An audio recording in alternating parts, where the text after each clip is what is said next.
Creepypastas para tener de fondo mientras vas con tus primos a ver por qué no estallaron los cohetes. Hola gente. Les prometo que este último mes del año intentaré subir algunos vídeos. No he podido editar y subir vídeos porque el tiempo estaba un poco apretado, pero ahora que he salido de vacaciones seré más activo. Sin más triángulos, empezamos. Mis 20 años como cazador nunca me prepararon para lo que encontré.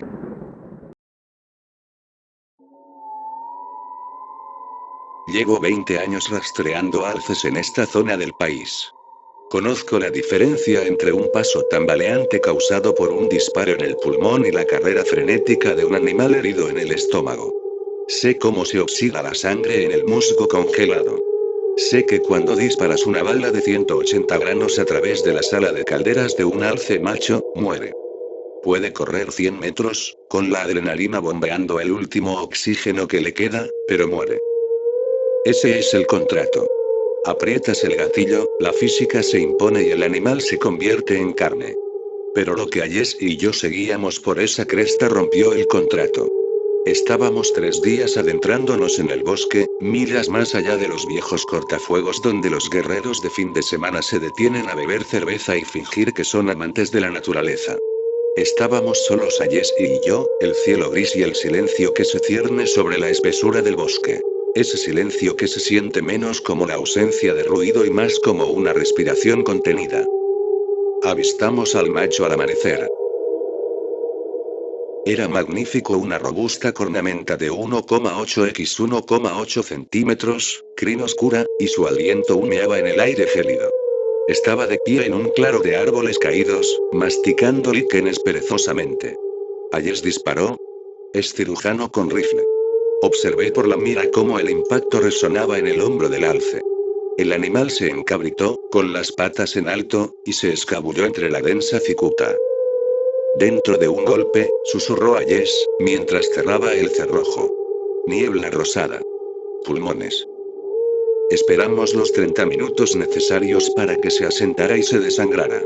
Cuando caminamos hacia el lugar del impacto, la nieve estaba manchada de sangre brillante y espumosa. Salpicaduras arteriales. Matanza de manual. Encontramos la primera anomalía 100 metros más adelante. El rastro de sangre no se aclaró. Seguía siendo una gruesa cinta carmesí, mucho más fluida de lo que debería tener un solo animal. Pero fueron las huellas las que me detuvieron. Miller, dijo Ayes con voz tensa.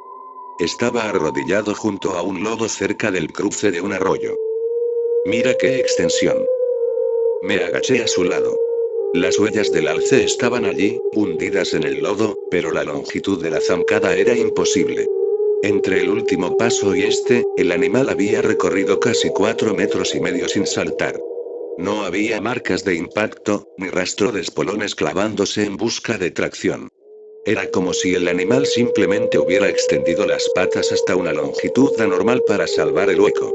Adrenalina, dije, aunque no me lo creía. Corre de puro miedo. Los alces no se estiran así, Miller. Nada lo hace. Seguimos avanzando. El sol empezó a ocultarse, proyectando sombras largas y magulladas entre los árboles. La temperatura bajó, congelando el barro en crestas irregulares. La segunda anomalía apareció 3 kilómetros después. Normalmente, un animal herido se dirige cuesta abajo, hacia el agua y la espesura. Toma el camino de menor resistencia. Esta cosa estaba subiendo. Se dirigía directamente hacia un pedregal, una pendiente de 40 grados de pizarra suelta que rompería la pata de un caballo. Y la sangre había cambiado. Ya no era brillante ni espumosa.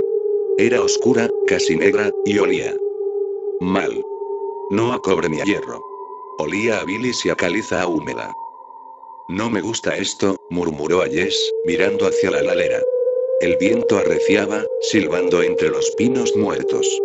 Nos está guiando. Se está muriendo, Ayes. Está confuso. No está confuso. Mira el rastro. Señaló. El rastro de sangre no era errático. Era una línea recta. Perfectamente recto. El animal no había tropezado ni una sola vez. Subimos por el pedregal, con las botas resbalando sobre la roca suelta. Al coronar la cresta, la luz se apagaba. Entramos en un denso bosque de abetos centenarios, con una vegetación tan espesa que tapaba el cielo. Estaba oscuro allí, una penumbra que se sentía pesada y opresiva. Fue entonces cuando lo oímos. No era una corneta. No era el grito de socorro de un animal moribundo. Sonaba como madera mojada al romperse, amplificada 100 veces. Craak. Chasquido. Adelante, señalé. Avanzábamos lentamente, con los rifles al hombro. El olor nos impactó primero una oleada de podredumbre tan potente que me hizo lagrimear. Olía a almizcle, sí, pero debajo se percibía el hedor dulzón y nauseabundo de carne antigua y fermentada. Encontramos al alce de pie en un pequeño claro, de espaldas a nosotros. Estaba inmóvil. Su cabeza colgaba agachada, y la enorme cornamenta se mecía ligeramente con la brisa. Pero algo fallaba en la silueta. Parecía demasiado alto. Las proporciones estaban distorsionadas. Suéltalo, susurré. Termina con él. Ayes levantó su rifle. Miller. Mira las rodillas. Ajusté la mira. El aumento resaltó nítidamente las patas traseras del animal. Las rodillas estaban hacia atrás. No solo con las patas dobladas como las de un cuadrúpedo, sino completamente invertidas, dobladas bruscamente hacia arriba. Y eran demasiadas. La pata no hacía cadera rodilla tobillo. Hacía cadera articulación tobillo. Las patas estaban segmentadas, como las extremidades de una araña ollera, bajo el cuerpo para simular la altura de un alce. Mientras observábamos, la criatura cambió su peso. Un repugnante y húmedo chasquido resonó por el claro. El alce se levantó. No solo se irguió, se desdobló. Las patas segmentadas se extendieron, elevando el torso 7, 8, 9 pies en el aire. La piel de sus flancos se tensó, translúcida y desgarrada, revelando que debajo de la piel no había músculos ni órganos. Solo una jaula de hueso blanco y húmedo y tendones grises moviéndose en una compleja geometría de chasquidos. Eso no es un alce, susurró Ayes. La cabeza de la criatura, aún con la piel y las astas del toro, giró. No giró sobre un cuello. Giró 180 grados con el sonido de cartílagos rechinantes. Los ojos habían desaparecido. Las cuencas estaban llenas del mismo fluido oscuro y negro que habíamos estado rastreando. Nos vio. Ayes disparó. El disparo rugió, el fogonazo iluminó el claro por una fracción de segundo. Vi la bala impactar en el pecho.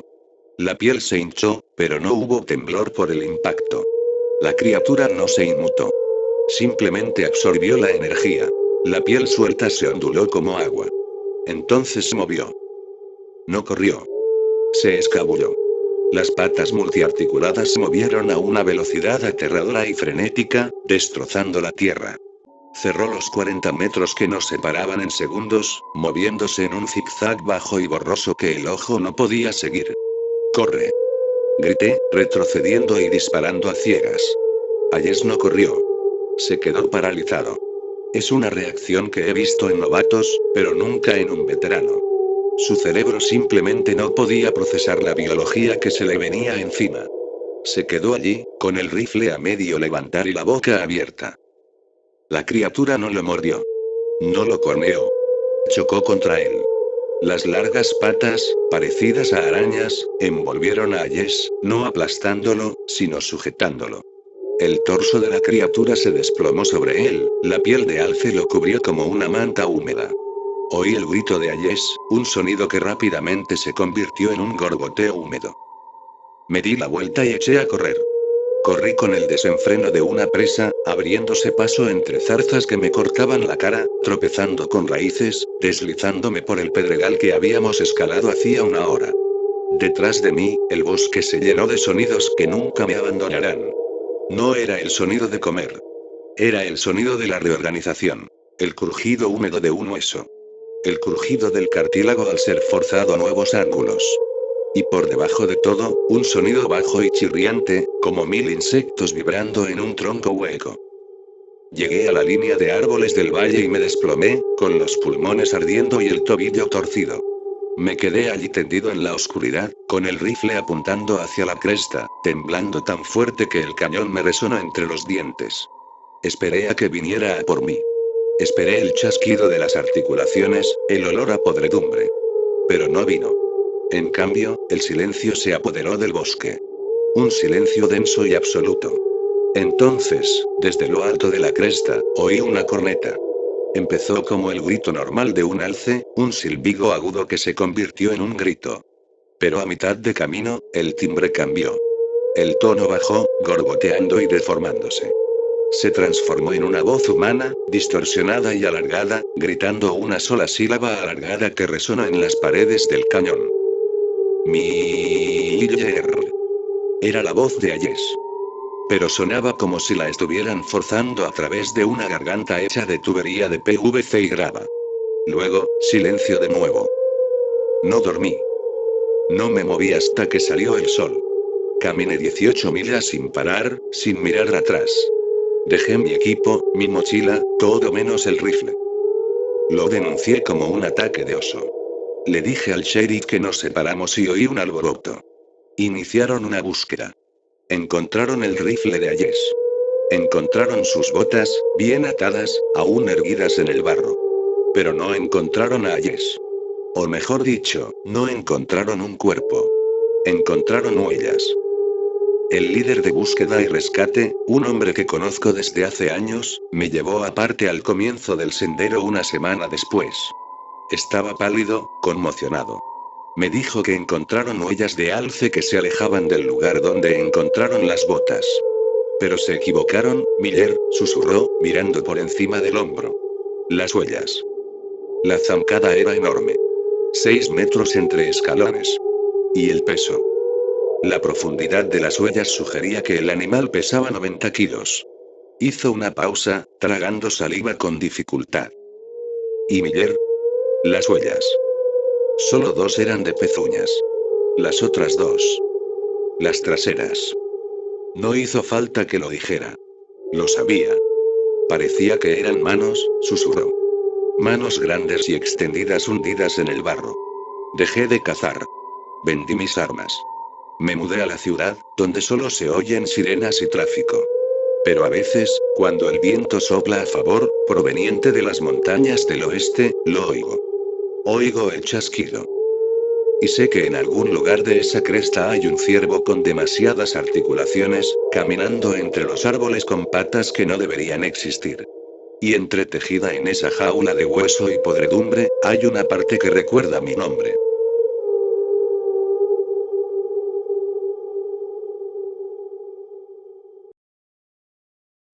La Ruta 60.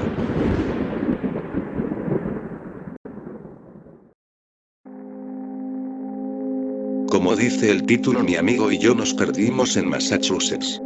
Ambos estudiamos en el MIT y nos conocemos desde el primer año de preparatoria. Yo voy a cursar un montón de carreras y él va a estudiar matemáticas con una especialización en física.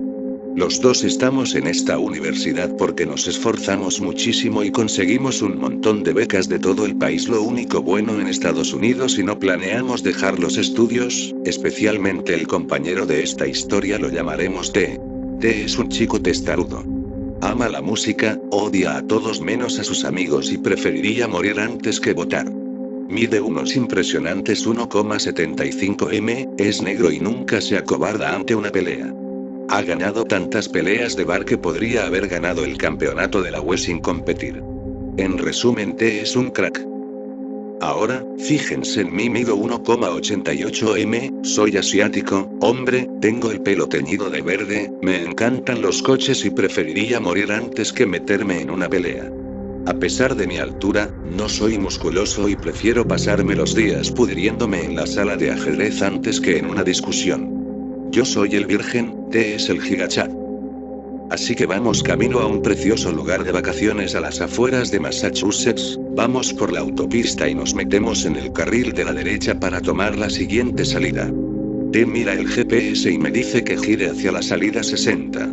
Lo miro un momento. Nunca había oído hablar de la salida 60. Lo dice aquí mismo en el GPS, dijo T, debería estar apareciendo ahora. Miré hacia adelante y, oh sorpresa. Ahí estaba la salida 60. Me sentí extraño en ese momento. ¿Cómo no había visto esto antes? Nunca antes había visto una salida 60 en esta carretera. Pero hice caso al pequeño del asiento del copiloto y giré hacia la salida 60, que descendía por un espeso pinar.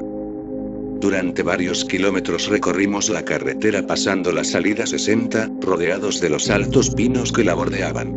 No fue hasta unos 6, 11 kilómetros que noté algo: no habíamos pasado ni nos habíamos topado con ningún coche. Lo más extraño de todo es que T no había dicho ni una sola palabra en varios minutos. Miré a mi amigo para ver cómo estaba. T estaba pálido, con los ojos pegados a la pantalla del GPS y las manos temblorosas. Lo miré sorprendido. ¿Estás bien, amigo? No te ves muy bien, ¿necesitas que me detenga? T me miró lentamente y luego levantó lentamente el GPS para que pudiera ver la pantalla. Me quedé boquiabierto. Nuestra carretera no estaba en el mapa. Según el GPS, íbamos directos por un semáforo en verde. Rápidamente detuve el coche y cogí el GPS de T. Esto no está bien, dije, debería haber carretera aquí. No me jodas, Sherlock, dijo T, presa del pánico, la carretera acaba de desaparecer del GPS. ¿Y la salida que tomamos? ¿Sigue ahí? Me desplacé hacia la autopista por la que salimos y casi se me cae el GPS. La salida 60 había desaparecido, no había nada. No perdí el tiempo. Tiré de la transmisión automática de mi Lincoln y puse la reversa a toda velocidad, dando una vuelta y yendo a toda velocidad en dirección contraria. Recuerdo que pensé que era imposible que la salida 60 y la carretera por la que íbamos no existieran, que tal vez el GPS estaba estropeado y que la salida 60 sí existía. Condujimos 3 kilómetros, 6 kilómetros, 8 kilómetros, 9 kilómetros, 1 kilómetro más hasta que la verdad. 11 kilómetros. 12 kilómetros. Frené a fondo y salimos disparados hacia adelante. ¿Qué demonios, T? Gritó T. Podría haberme dado una maldita conmoción cerebral. ¿Qué demonios pasa? SHHH, dije, mira. La autopista había desaparecido, y con mi ayuda, T también se dio cuenta. Maldijo en voz baja. ¿Te equivocaste de giro? Preguntó T. Lo miré, negué con la cabeza. La carretera era recta hasta donde alcanzaba la vista. Sin curvas, sin giros, solo carretera recta. ¿Dónde está la autopista entonces? Preguntó T, entrando en pánico aún más. No tengo ni idea, dije mientras sacaba el GPS. Esto se estaba volviendo demasiado extraño. Según el GPS, no había autopista, solo era una mancha verde. Estamos perdidos, ¿verdad? Dijo T, resoplando. Un momento, comencé, quizás nos equivocamos de camino. Sigamos adelante y veamos a dónde nos lleva esto. Condujimos durante horas por la carretera, solo pinos y asfalto durante kilómetros. Fue entonces cuando me di cuenta de que el indicador de gasolina no se movía. Con lo que íbamos conduciendo, deberíamos haber llegado a la mitad del tanque, pero la aguja seguía en un 80% de gasolina. Pensé que la aguja estaba rota, tal vez un error del sistema, pero entonces recordé que había revisado mi auto 3 días antes de comenzar este viaje. ¿Cómo es posible que el mecánico no haya visto la aguja del indicador rota? ¿Oíste eso? Preguntó T de repente. No. Respondí confundido. T siempre tuvo buen oído. Por muy fuerte que lo rozaras, su audición seguía siendo aguda. Siempre usaba orejeras en los laboratorios y nunca ponía la música demasiado alta. Sonó como un golpe, dijo T, ¿seguro que tu coche está bien? Seguro, respondí, lo revisé hace unos días antes del viaje. Oí un golpe. Era como un eco, como si no viniera del coche, sino de afuera. Los árboles parecían más altos ahora, pero eso debía de ser por mi percepción, cambió por el cansancio. Tío, ¿te parecen más grandes los árboles? Pregunté, sin dejar de conducir. Sí, qué raro. Entonces no soy solo yo. Genial. El ruido sordo regresó, esta vez más fuerte, y empezó a sonar rítmicamente, como tambores o pasos. Tío, creo que el coche está descontrolado. Conduce. ¿Qué? Pregunté confundido. Conduce. Ahora. Respondió T, prácticamente gritándome. Los golpes eran cada vez más fuertes. En ese momento, miré por el retrovisor. Mi corazón se paró por un segundo. Había algo detrás de nosotros, pero no lo distinguíamos. Era enorme, indescriptible, y se acercaba rápidamente. No perdí más tiempo. Pisé a fondo el acelerador y aceleré. No recuerdo mucho después de ver esa cosa, pero recuerdo los suficientes gritos, de llorando, en un momento dado. Ese monstruo se acercó tanto que podíamos oír sus rugientes gritos, que parecían llantos de bebé a medias. Mi coche iba a toda velocidad por la carretera, pero no parecía suficiente. Recuerdo gritarle a mi coche que fuera más rápido, y recuerdo que T empezó a llorar a mocos, la primera vez que ese hombre lo hacía en su vida. Sentí que me iba a morir. De repente, a lo lejos, lo vimos una curva ascendente en la carretera. Recuerdo cómo lo señalé y casi bajé la velocidad del alivio. T me gritaba que acelerara, y recuerdo gritarle que lo lograríamos. Esa cosa seguía detrás de nosotros, y sus rugidos se hicieron mucho más fuertes y sus golpes más desesperados. Estaba acortando la distancia rápidamente. Entonces los golpes cesaron. Los rugidos cesaron. Fue tan repentino que parecía que alguien hubiera pausado un vídeo. Miré por el retrovisor. El monstruo había desaparecido. Desapareció por completo, sin dejar rastro. La curva estaba a solo 400 metros, y logré reducir la velocidad para girar. Así, de repente, volvimos a la autopista.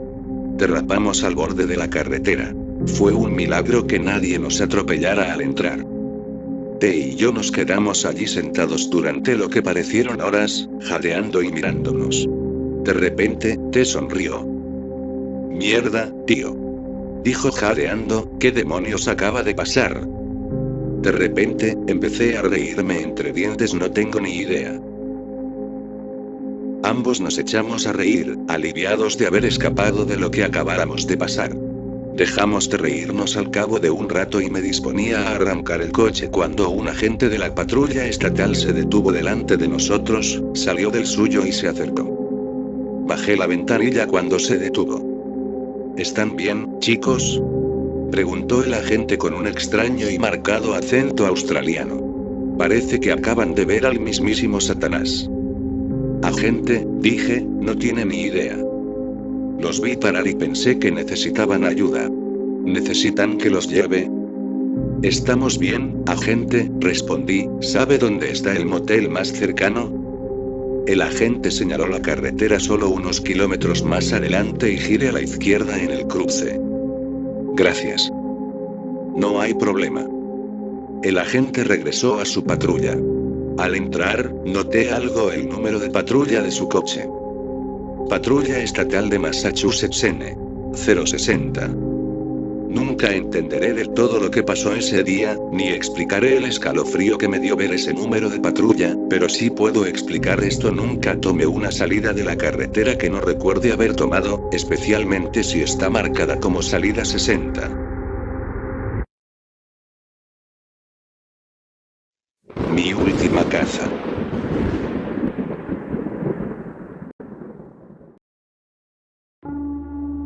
Vivo en un pequeño pueblo rural. Población: unas 345 personas. La ciudad más cercana está a unos 30 minutos en coche por la interestatal, justo en medio de la nada de Texas. Rodeada de arcilla roja y mezquites. En el pequeño pueblo, el cultivo de algodón y milho es la norma si no se crían animales con el programa de agricultura escolar. Los campos de milho se extienden por lo que llamaríamos las afueras del pueblo. Si tuvieras la amabilidad de considerarlo lo suficientemente grande como para tener unas afueras. En esos campos, es común ver cerdos muertos. Esos jabalíes se sienten atraídos por el milho y, siendo Texas, bueno, estamos invadidos por esas malditas cosas. No es raro ver a granjeros esperar cerca de un campo y matar a 10 o 13 cerdos para ahuyentarlos. Eso sí, siempre dejan los cadáveres. Los cerdos, aunque consanguíneos y desagradables, eran un excelente fertilizante una vez que el orden natural los devolvía a la tierra. No se podían comer, así que mucha gente intenta envenenarlos. En ese momento, solo se trataba de controlar las plagas. Era finales de octubre y la temporada de venados ya había comenzado a principios de mes. Mi papá y yo cazábamos cerdos todo el año para ayudar a los granjeros del pueblo, pero los venados eran una rareza. Cuando cazamos, no lo hacemos con malicia ni por deporte. Sí, los grandes e impresionantes ciervos siempre son un buen acierto, pero la mayoría de las veces, solo cazamos uno. Esta vez teníamos un ciervo en mente. Lo encontramos gracias a las cámaras de caza que instalamos en nuestra propiedad. No era muy grande en cuanto a astas, pero por sus cicatrices de batalla y su ojo derecho ciego, se notaba que era el jefe en estos bosques de mezquite. Lo llamábamos Uno, por su único ojo funcional. Era un ciervo de 8 puntas, corpulento y bonito. Le calcularía una edad de entre 5 y 6 años. Mi papá y yo compramos maíz y pasamos horas averiguando dónde se asentaba en sus rutas y sus zonas favoritas para comer. Decidimos que estábamos listos. Nos preparamos para esa noche. Tomamos nuestros arcos compuestos, algunos cuchillos y una pistola. Solo para emergencias, a veces los jabalíes de nuestra zona tienden a ser agresivos. Muchas veces, un jabalí tonto que creía que nos iba a enseñar lo que era nos ha atacado. Una vez que llegamos a la propiedad sobre las 3:30, estacionamos la camioneta y entramos para la noche que nos esperaba. Mi papá se sentó en el puesto de caza cerca del tanque de agua. Un puesto de metal de 3 patas con una silla a unos 2,5 metros del suelo. Encajado perfectamente entre las ramas de un árbol para cubrirnos bien. No me imaginaba que esa sería la última vez que vería a mi papá con vida. El que vea primero a uno, chico, dijo bromeando. Sé que cacé el ciervo el año pasado, pero no te hagas ilusiones. Le sonreí. Oh, sí, te olerá a 1 kilómetro de distancia, viejo pedorro. Nos abrazamos y comencé a adentrarme en la propiedad hacia mi puesto de caza. ¿Quieres el arma hoy, chica dura? Los cerdos podrían olfatearte. Lo miré pensativa y negué con la cabeza. No, gracias. No soy lo suficientemente dulce. Nos despedimos con una carcajada. Tenía que escribir esto. Tenía que contarles a los demás lo que había pasado. No solo eso, sino que no he vuelto a cazar desde entonces. Lo siento mucho, papá. La propiedad en sí tiene unas 100 hectáreas de terreno. No es enorme, ni mucho menos, pero está a 1 hora y media a pie, entre matorrales y senderos de caza. Llegar al pueblo eran otros 45 minutos, y no había señal de celular. Así que pedir ayuda fue difícil, como mínimo. Caminé por el sendero de tierra, respirando el aire fresco de la tarde. Pasé por encima de ramitas y pequeños cactus barril hasta que pude subirme al puesto. Un robusto puesto de metal de 4 patas, ideal para cazar con armas. Allí me senté y me di cuenta de algo. No había oído ni un solo pájaro. Nunca había visto un solo conejo ni una ardilla. Había un silencio absoluto. Lo único que oía era el viento sacudiendo ligeramente los árboles. Hay días tranquilos, sí, pero esto era diferente. Inquietante, como si algo me estuviera esperando al otro lado de la valla. Con el paso del tiempo, noté un olor que se filtraba. Al principio era lento, apenas perceptible. Almizclado y denso, como el olor a lodo de cerdos después de una lluvia intensa. Eran alrededor de las 6:00 y oscurecía demasiado para cazar con mi arco. Salí del puesto, intentando no hacer ruido. Algo no encajaba. El olor era innegablemente fuerte ahora. Olía a viejo, como si lo que fuera que se extendía ya ni siquiera estuviera cerca de mí. Sentí una inquietud creciente en el pecho mientras caminaba de vuelta hacia donde estaba mi padre. Al acercarme, el crepúsculo se convirtió en noche, así que saqué mi linterna frontal y la encendí. Podía ver el puesto donde estaba mi padre, pero él no estaba allí. Estaba confundida. No se iría sin más. Si iba a algún lado, me lo habría dicho. Miré a mi alrededor y vi algo entre la maleza cercana. Me lo habían arrancado. Pedazos de hueso y músculo estaban rotos y arrancados. La sangre era visible. Cubría las ramas y hojas cercanas. Arañazos gigantescos cubrían su cuerpo, y su pata trasera estaba torcida en tal ángulo que definitivamente estaba rota. Otro objeto apareció ante mi vista: la mochila de caza de mi padre. Su contenido estaba esparcido por el suelo: flechas, envoltorios de bocadillos y el arco de mi padre. La revisé y encontré la pistola en su funda, al fondo de la mochila. Mi corazón latía con fuerza en contraste con el silencio absoluto del bosque de mezquite que me rodeaba. Entonces, lo oí. La voz de mi padre, pero cada célula de mi cuerpo me decía que corriera. Algo andaba mal, terriblemente mal, grité. «Papá. ¿Dónde estás?» Oí que algo se movía en la oscuridad. El olor era más fuerte, y sonaba grande y pesado. Impregnaba el aire con un almizcle denso y pútrido. No solo eso, sino que solo se puede comparar con un jabalí. Al llegar a esa conclusión, saqué el arma de la funda y la preparé para disparar. Lo oí de nuevo, hacia el cuerpo mutilado de uno. Un potente ruido de arrastrarse, junto con una versión distorsionada de la voz de mi padre. Era profunda, gutural, rasposa. Como si un esqueleto pudiera hablar con grava en la boca. Tou Chirl. Antes de que pudiera procesar lo sucedido, me lanzó algo. Lo esquivé, rodó por el suelo y golpeó la escalera del puesto de caza antes de detenerse. Sin apartar la vista de uno, retrocedí hasta llegar a la escalera. Miré hacia abajo y salté con la misma rapidez. Lo vi solo un instante, pero vi la cabeza desfigurada de mi padre. Una pulpa ensangrentada y masticada. Se oyó un rugido que sonaba como el de un cerdo en apuros. Así que corrí. El olor perduró hasta la camioneta. Saqué las llaves del bolsillo y me subí a la camioneta. Metí mis cosas en la parte trasera y metí la llave en el contacto. La camioneta rugió y los faros revelaron un horror. A unos 25 metros de la camioneta estaba eso. Medía unos 2 metros. Encorvó su corpulenta estructura y un cuerpo de pelo áspero con músculos retorciéndose de formas antinaturales que uno ni siquiera podría imaginar posibles se paró frente a mí. Su cabeza parecía de cerdo, pero estaba desigual, como si se la hubieran roto varias veces y se hubiera curado mal. Su hocico torcido olfateó el aire y me miró a los ojos. Los ojos se reflejaron en los faros, dándole a la ya aterradora criatura más con qué lidiar. «¡Hijo de puta!», grité. Sus hombros comenzaron a rebotar. Un resoplido llenó el aire. Se reía. Se reía, joder. Puse la camioneta en marcha y pisé a fondo. La bestia rugió de sorpresa cuando la embestí a toda velocidad. Al pasarle por encima, puse la camioneta en reversa y volví a hacerlo antes de salir por la puerta y salir a la carretera. Volví a casa a toda velocidad esa noche. Llamé a la policía. Hice todo lo posible, pero no cambió nada. Encontraron lo que quedaba de su cuerpo e incluso me trajeron su arco y su mochila.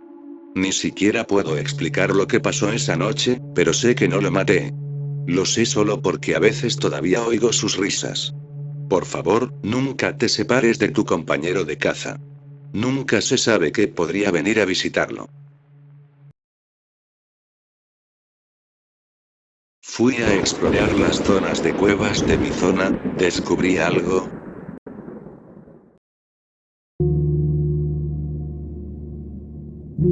Probablemente también hayas visto este mapa.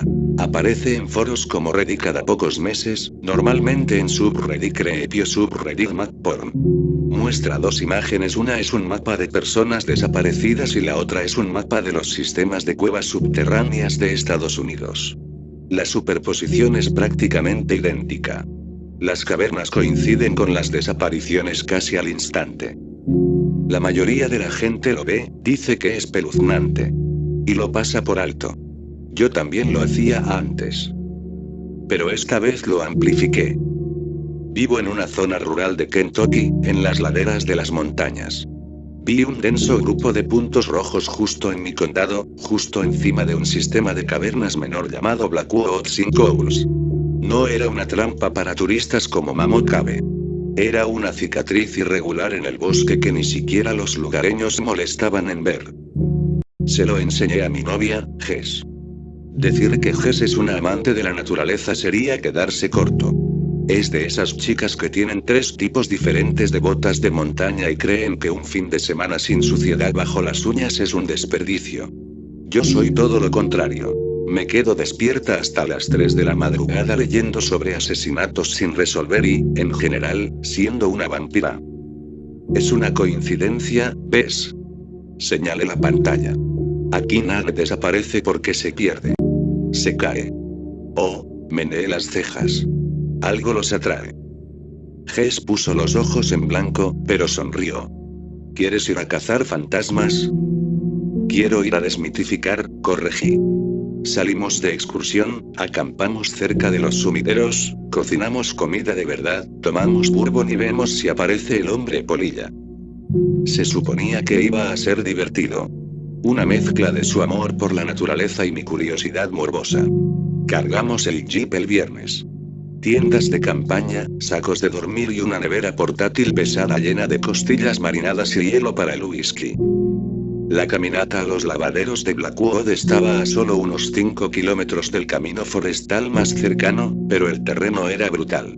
Los árboles crecían frondosos y descontrolados, con sus raíces retorciéndose sobre el suelo calizo como dedos artríticos. Para cuando encontramos la entrada principal, estaba a punto de caerme muerto. La boca de la cueva era una grieta horizontal en la pared de un acantilado de caliza, de unos 3 metros de alto y 9 de ancho. Parecía una boca abierta en un grito silencioso. Una brisa fría y constante salía de ella, con olor a roca mojada y cobre viejo. Escalofriante, comentó Jess, dejando caer su mochila. Me encanta. Me encantaba esta chica. Acampamos a unos 50 metros de la entrada, lo suficientemente lejos para evitar la corriente de aire, pero lo suficientemente cerca para contemplar la oscuridad. Encendí el fuego mientras Jess preparaba la rejilla de la parrilla sobre las brasas. Lo estábamos haciendo bien, costillas pegajosas cocinadas a fuego lento bañadas en una salsa picante de bourbon. El calor de las brasas lamía la carne y el olor era embriagador. Cualquiera que ame la barbacoa sabe de qué hablo. Humo, grasa, azúcar y carbón. Jess regresaba de la tienda con las bebidas cuando una corriente de aire arrastró el humo, arrastrando la columna a ras del suelo y succionándola hacia la entrada de la cueva. ¿Alimentando a la bestia?, bromeó Jess mientras me entregaba un vaso de cerveza medio lleno de Knot Creek. Espero que les gusten las costillas, Rey. Comimos mientras el atardecer se convertía en crepúsculo y luego bebimos cuando el crepúsculo dio paso a la oscuridad total. Jess me puso la mano en el hombro. Pensé que iba a tener suerte, pero entonces me dijo que me callara. Fue entonces cuando oí el silencio. Todo el día hubo una sinfonía de grillos, cigarras y hojas susurrantes. Pero ahora el silencio era denso, pesado y opresivo. Parecía que el bosque contenía la respiración. Y entonces la cueva gimió. Al principio probablemente podría confundirse con el viento. Era un gemido demasiado bajo y prolongado para salir de pulmones humanos. Luego se hizo más fuerte y cercano. Jess susurró en voz baja: ¿oíste eso? Y me costó todo lo que tenía no temblar. Alumbró el acantilado con la linterna. El haz atravesó la oscuridad, pero la entrada de la cueva se tragó la luz. Probablemente un coyote. O un oso. Deberíamos empacar bien la comida, murmuré, más para mí que para ella. Eso no sonó como un oso. Sonó congestionado. Empezamos a limpiar a toda prisa. Estaba tirando los huesos a una bolsa de basura cuando el sonido cambió. Ya no era un gemido. Era un ruido de arcadas. Una tos húmeda y seca que resonó desde lo profundo de la roca. Entonces una voz. O algo que intentaba ser una voz. Ven. Quizás no era inglés. Quizás mi mente buscaba significados donde no los había. Jess dejó caer la tapa de la nevera. ¿Qué demonios fue eso? Agarré el hacha que había usado para la leña. Nos vamos. Ahora mismo. La tienda. Déjala. El olor nos golpeó antes de que los viéramos. Ya no era el humo dulce y persistente de nuestra barbacoa. Era una ola de podredumbre. Carne rancia, amoníaco y algo más almizclado, como un perro mojado que llevaba días muerto. De la oscuridad de la cueva, salieron. No eran humanos. Estaban equivocados. Alargados. Esa es la única palabra para describirlos. Parecían humanos estirados en un potro. Piel pálida, tirante sobre huesos con demasiadas articulaciones. Sus ojos eran de un blanco lechoso, inútiles y ciegos.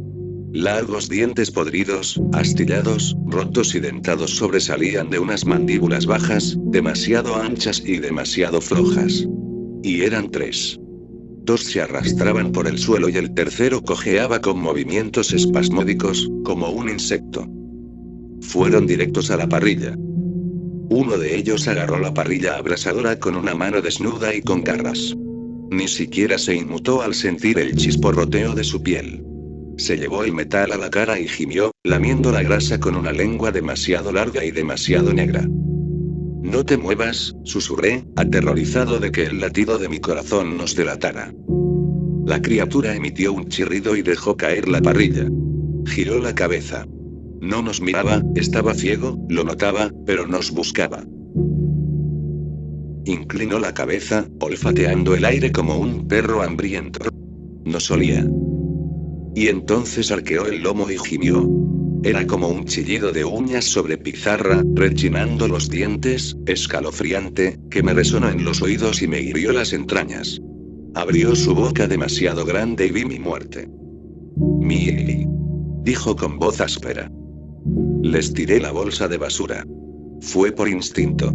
La bolsa golpeó al chillón en el pecho, desparramando costillas y toallas de papel.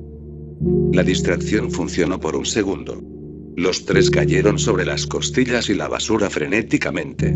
Podía oír cómo rompían los huesos con crujidos audibles. ¡Corran!, grité. Corrimos a toda velocidad por el oscuro bosque.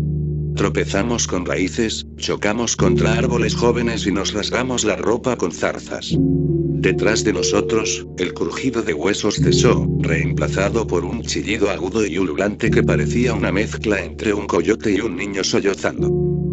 Los oía atravesar la maleza a nuestras espaldas. Eran rápidos. Increíblemente rápidos. Entramos en el camino forestal justo cuando le di las llaves a Jess. Nos subimos al jeep. Ella cerró de golpe los seguros justo cuando algo pesado se estrelló contra la ventana trasera. El cristal se deformó, pero resistió. Miré hacia atrás mientras Jess salía a toda velocidad, salpicando tierra y grava por todas partes. A la luz roja de las luces traseras, los vi. La línea de árboles estaba llena de ellos. Algunos estaban parados en medio del camino, inmóviles, simplemente observando. Eran muchísimos. Condujimos en silencio hasta que llegamos a la autopista. No lo reportamos. ¿Quién nos creería? Les dijimos a nuestros amigos que un puma nos había asustado. Pero hoy volví al mapa. Observé ese grupo de puntos rojos en mi condado y la cronología. La mayoría de las desapariciones ocurren en verano. Día de los Caídos. 4 de julio. Día del trabajo. Festivos. Festivos donde la gente sale. Donde se encienden fogatas. Donde se cocina carne. Pensaba que los mapas se superponían porque la gente se caía en agujeros. No es así. Pensaba que los lavabos eran solo agujeros en el suelo. No lo son. Son conductos de ventilación. Y cuando jugamos, reímos y cocinamos barbacoa, estamos tocando la campana de la cena.